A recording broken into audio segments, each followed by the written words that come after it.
kumanaan qof oo ka mid ah shacabka Muqdisho ayaa isugu soo baxay garoonka kubadda cagta ee Stadio Konis ee Muqdisho.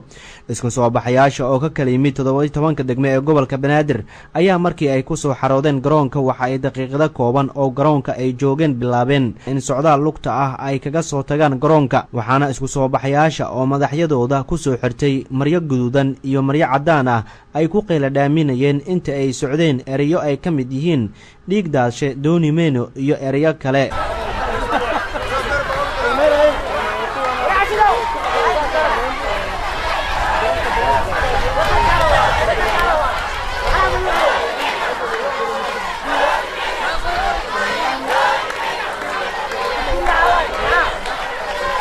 Banaanbaxayaasha ayaa socdaal dheer kadib waxa ay ugu dambeyn isugu imaadeen fagaaraha taalada Daason ee degmada Boondheere. Uma muuqan banaanbaxayaasha mid la soo abaabulay oo waxa marqaati madoonta ahayd sida shacabka dibadbaxa dhigayay qaarkood ay u ilmeynayeen. Tusaale waxa ka mid ahayd hooyadan oo bartamaha banaanbaxayaasha soo gashay isla markaana barooranaysa.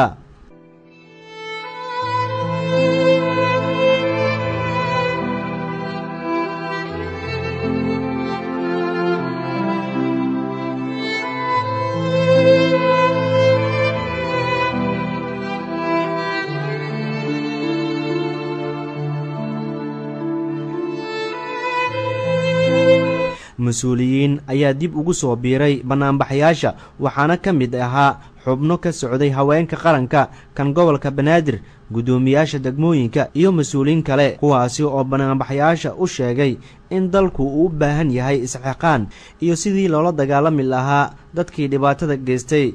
Xildhibaan Sahra waxay ka mid ahayd dadkii la hadlay banaanbaxayaasha waxayna tiri iyadoo ilmeynaysa dadkeenii 300 go'een ilaahay waxaan ka baranay ilaahay una xariisto dadkeena masiibo qaran bay nagu habsatay.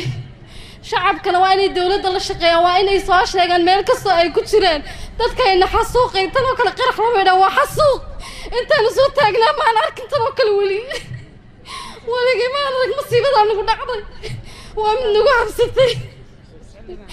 shacabka waa inay dadka la shaqeeyaan, dawladda waa inay caawiyaan haddaan kulligeen waa inaan ooyno haddaan ooyin meel ma gaadhayno oonaan kulligeena soo bixino shacabkeena soo dhexgelin oonaan xaafad kasta tegin.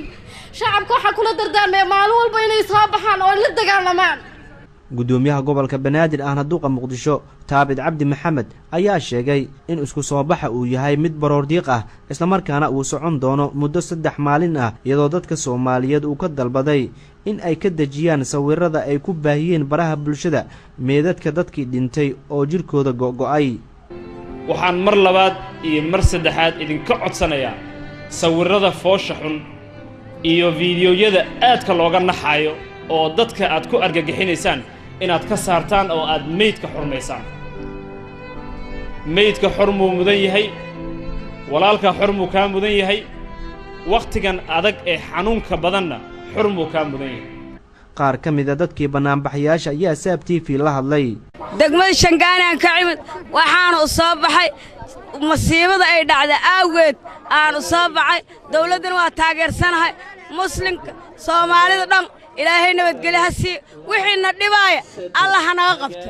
qarxii shalay ayaa saameyntiisa waxaa laga dareemayaa gudaha iyo dibadda. qof walba oo Soomaali ah oo jooga caasimadda ama dibadda jira waxa uu ku sheegayaa in qof ama ehel ama saaxiib ahaayeen uu dhaawac soo gaaray ama uu dhintay. Maxamed Yaxya Jino, Saab TV.